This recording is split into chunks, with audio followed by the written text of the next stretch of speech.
Eu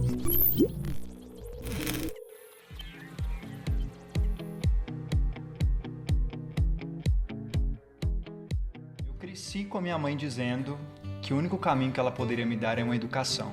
Eu sou fruto da educação pública brasileira e sou professor dela. Então eu carrego o emblema de colocar jovens cientistas na educação básica para impactos sociais. Ao longo desse tempo fiz matemática, comecei a desenvolver pesquisas de aprendizagem criativa, de invenções científico-tecnológicas e colocar, em vez de estudantes que reproduzem conhecimentos para serem cientistas pela matemática e pela computação. Para pensar essa matemática não mais para reproduzir coisas que pouco se justifica no século XXI, mas uma matemática que faça sentido, que é mobilizada em significados e que vá, de certa forma, trabalhar diretamente nesses pequenos problemas da sociedade ou pequenas dificuldades, como, por exemplo, o tratamento de uma doença tão séria como a doença de Parkinson. Eu tenho um compromisso inadiável com a mudança e com o compromisso do avanço social, tecnológico dos nossos estudantes e da educação pública brasileira.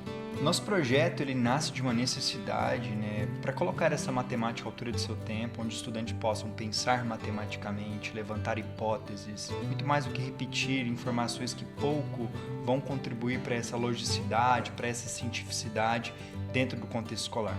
Mas é importante observar que o nosso trabalho ele nasce numa escola municipal no outro interior de Goiás, em Senador Canedo, com crianças e jovens para construir jogos digitais tematizados.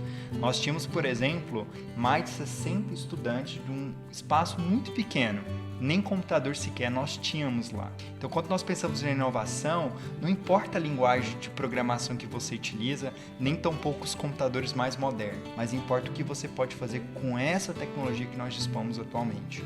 Então o trabalho foi ganhando vez e voz e corpo com a mobilização da própria comunidade, uma vez que nós mobilizamos pais, diretores, professores, cientistas, pesquisadores na área da computação, da matemática, para pensar esse projeto conosco.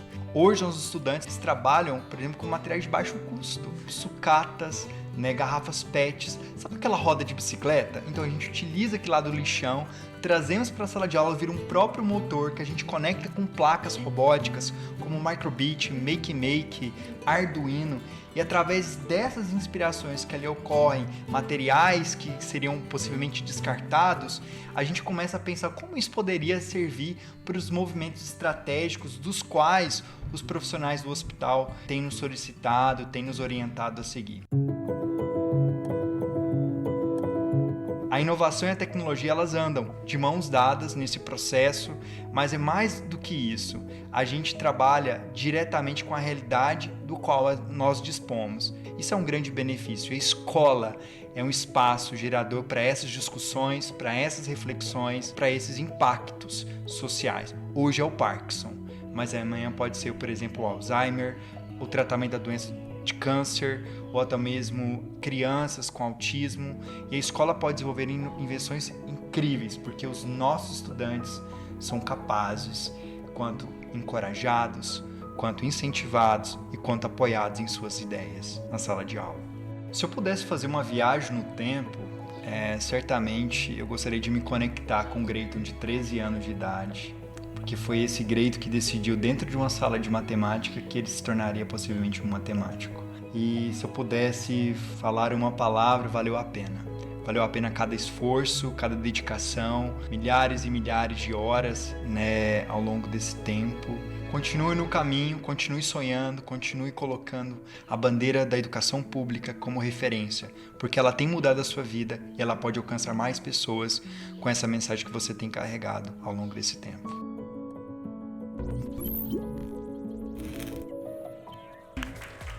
É um grande privilégio poder falar de algo que nos move, que é a educação pública brasileira e a ciência brasileira. Então eu começo dizendo, eu sou professor da educação básica e eu tenho muito orgulho de falar sobre ela, porque o ato de ser professor, formar essa nova geração, onde a gente tem mais de 80% dos nossos jovens, das nossas crianças, dos nossos adolescentes, são basicamente de uma escola pública. Então o professor ele não forma apenas os líderes de hoje, ele forma substancialmente os líderes de amanhã. Então quando nós pensamos em uma educação altamente que nós podemos colocar à altura do seu tempo é pensar, de certa forma, uma economia fortificada, processos intelectualmente engajados em prol da vida e das pessoas. Então eu gostaria apenas de falar o seguinte: quantos aqui, por exemplo, teve um professor que marcou a sua vida? Quantos aqui começaram a se apaixonar pelos seus processos, pelas suas habilidades? Então eu gostaria de mobilizar a primeira mobilidade, a primeira competência, o pensar sobre o pensar. Né? Como a gente pode mobilizar essas questões tão importantes no contexto de sala de aula? E quando a gente fala sobre contexto de sala de aula, eu quero ir muito além de pensar em um teste padronizado. Porque no teste, a invenção, a criatividade, esses movimentos que levam à reflexão, a cientificidade, a logicidade, elas se calam, elas se fecham. Porque nós não conseguimos colocar inovação científica e nem tecnológica dentro de uma prova. E mais do que isso, nós precisamos ter muito cuidado ao dizer que se 2 pontos percentuais foram colocados em 2 unidades a mais em um gráfico, que isso é uma boa educação, nós precisamos repensar os nossos diplomas. Porque, na verdade, uma educação ela não se dá apenas por números basicamente técnicos, sem uma análise profunda dessa realidade, desse sujeito histórico e cultural que lá coexiste. O projeto Matix é uma referência disso. É uma sala de aula totalmente diferente. Os nossos estudos científicos, inclusive, têm apontado para esses caminhos. Ao invés de pensar o conceito, o exemplo e o exercício, por que não inverter essa lógica? Por que não inverter, por exemplo, a mobilidade de conceitos de logicidade dentro do campo da matemática, articulado com a computação, com a engenharia e até mesmo com a medicina? Então, nós pensamos essa escola não apenas um currículo isolado, mas um currículo que ele consegue comungar com diferentes pontos estratégicos e potencialmente necessários para a educação que nós estamos dialogando hoje. Que é uma educação que tenha sentido e significado para aquilo que ele faça, para aquilo que ele está produzindo em sala de aula. Então, em vez de nós encorajarmos uma geração de jovens a reproduzir conceitos que pouco fazem sentido para essa nova geração apenas para fazer um teste, os alunos eles são encorajados a pensar em significados, em construções de materiais de baixo custo destinados a uma doença, como nós podemos ver no vídeo, que é a doença de Parkinson. Sabemos, porém, que a doença ela não tem cura atualmente dentro da área científica. Né? Dentro do nosso projeto, a gente tem médicos, enfermeiros, fonoaudiólogos, professores de diferentes áreas do conhecimento que sonham os nossos sonhos. Porque a educação não se faz com uma mão só, se faz com várias. E quando nós colocamos vários sonhos para que essas engrenagens comecem a funcionar mutuamente e continuamente, as coisas começam a ganhar significados. Então, nesse processo de inverter esse processo histórico-cultural dentro do ensino da matemática, que é um gargalo histórico-cultural, deixando essa matemática do século XIX para trás e favorecendo esses movimentos diferentes, os alunos deixam a repulsa pelo saber e fazer matemática. Eles começam, poxa, mas eu também sou capaz de criar coisas com a matemática. Então, a gente começa a desfavorecer, meio que desbotar uma sensação de incapacidade e ela é deixada de lado. Os alunos eles começam a criar com a matemática, e não é criar por criar, não é colocar lá um jogo, uma placa de Arduino para que eles possam fazer se entreter com aqueles movimentos que ali vão ocorrer ou que já ocorreram. É muito mais que isso. A sala de aula também é um espaço muito importante para se pensar na construção de conhecimento. Então, quando a gente pensa a mobilização de ideias, que são os processos das tempestades de ideias, onde os estudantes têm a chance de conversar com profissionais da saúde, com profissionais da computação e pensar nas suas primeiras ideias. Então, os alunos eles têm os cadernos de memórias, onde eles vão registrando pela pesquisa, pela investigação de software, pelos parâmetros que ali acontece.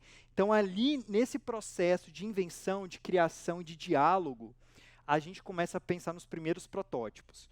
Então, uma vez criados esses protótipos, que são jogos digitais e dispositivos robóticos, a gente leva mensalmente para um hospital público do SUS, que é uma referência ao tratamento da doença de Parkinson, assim como o Hospital Barreto está para o tratamento de câncer, esse hospital, por sua vez, está para o tratamento de idosos. Então é muito bonito ver essa interação, esse respeito, dessa competência de pensar no outro. O que a nossa geração hoje ela pode criar e de desenvolver para ajudar o outro é uma competência que nós podemos dizer super essencial atualmente. E a sala de aula ela deve ter esse espaço que vá, de certa forma, encorajar, nutrir e apoiar esses trabalhos que ali ocorrem e que ali podem acontecer. E os alunos, ao longo desse processo, que nós começamos na escola municipal, lá em 2014, 2013 para 2014, as ideias, os frutos foram se frutificando como uma escala exponencial, e a gente foi alcançando mais pessoas, mais comunidades, e chegamos até o ensino médio, né, além do ensino fundamental 2. E uma das grandes questões é que muitos desses alunos já são egressos, mas as sementes de pensar no outro, usar a matemática e a computação como ferramentas que possam beneficiar comunidades, acabam gerando outros resultados. Muitos desses alunos hoje assumem cadeiras muito importantes da universidade pública brasileira, como medicina, engenharia mecatrônica, engenharia elétrica, cursos de licenciatura, super importante, inclusive matemática, química, língua portuguesa, enfim. E um desses alunos, por exemplo, lá no vídeo que vocês podem ver, uma das invenções, com o Timão, a gente tem mais de 130 invenções, das quais 17 são utilizadas especificamente para o tratamento. Um desses alunos, por exemplo, está desenvolvendo hoje uma cadeira de roda de baixo custo com colegas da engenharia mecatrônica. Então, nós estamos pensando, até quando nós vamos ter apenas um tipo de ingresso para o ensino superior? Porque não nós podemos pensar em outros modelos que possam servir à sociedade brasileira como projetos de impacto sociais. Nós não podemos admoestar todo um potencial criativo, sócio-tecnológico, sócio-inventivo, apenas dentro de um teste que cala todo esse processo de cientificidade. Outro ponto muito importante dentro desse projeto é quanto a gente envolve não somente os alunos da educação básica, mas também outros profissionais da sociedade para pensar essas invenções conosco. É um trabalho que ele exige, requer esforço, dedicação, uma vez que são municípios diferentes. Hoje a gente tem um município de Goiânia, um município de Senador Canedo, um município de Ipameri, onde eu sou professor da rede pública lá, mas nós também atuamos em Anápolis, que é um outro município onde desenvolve as invenções para o tratamento de Parkinson. Possivelmente, se eu perguntasse aqui, quantos aqui conhecem algum amigo, algum familiar que tenha a doença? Estatisticamente, a gente pode perceber que a cada 1000 pessoas, uma pessoa sofre com uma doença, que é distribuída em 5 diferentes níveis.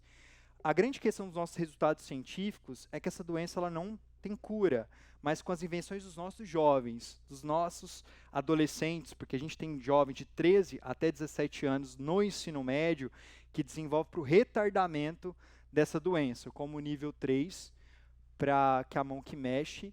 Então, esses movimentos trazendo com invenções inéditas e autorais dentro da sala, ajuda nesse retardamento dessa própria doença.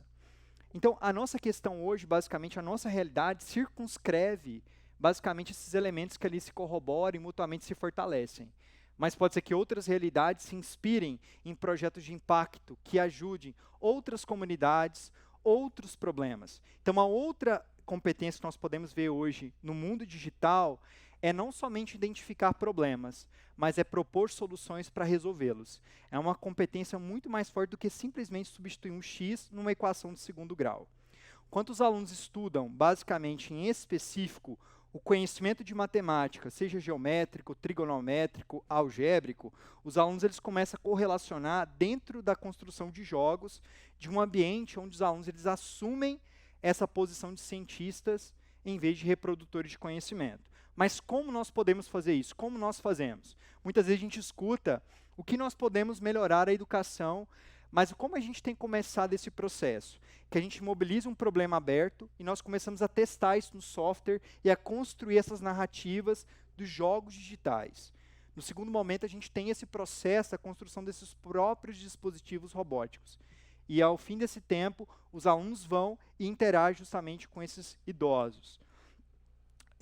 Ao longo desse tempo, é muito importante, especial para nós, porque nós temos a chance não somente de interagir com esses profissionais, mas com as pessoas que têm a doença. E os alunos também trabalham diretamente com esses idosos. Tem uma informação de um dos idosos que participa desde o primeiro encontro que nós tivemos, e ele diz uma mensagem que me marcou muito, enquanto professor, enquanto pesquisador, enquanto cidadão. Ele falou: não deixe esse projeto acabar, porque ele tem mudado a nossa vida. E muitos dos profissionais que ali se mobilizam, se articulam voluntariamente conosco, têm nos ajudado a pensar sobre essas coisas e até mesmo dizem: muitos dos pacientes que aqui estão não participavam das sessões fisioterapêuticas para o retardamento da própria doença. Se sente mais motivados, se sente mais encorajados. Então, assim, é uma situação que envolve várias dimensões. Nós atacamos principais 3 dimensões. A dimensão motora, que é o movimento, muito importante para nós. A dimensão cognitiva, que move a questão de concentração, de raciocínio, porque o Parkinson ele atinge diretamente essa própria doença. E, por fim, não menos importante, que é justamente a questão atitudinal, dos aspectos que ali ocorrem no hospital. E para finalizar minha fala, eu gostaria de falar sempre uma fala que me marca muito também, que é um provérbio africano que diz: aquele que toca o tambor não sabe até onde esse som vai ecoar, mas ele vai ecoar. E nós que somos professores, cientistas, nós tocamos esse tambor a quase todo o tempo. E na educação não existe processo neutro. A neutralidade aí não ganha força e nem sentido.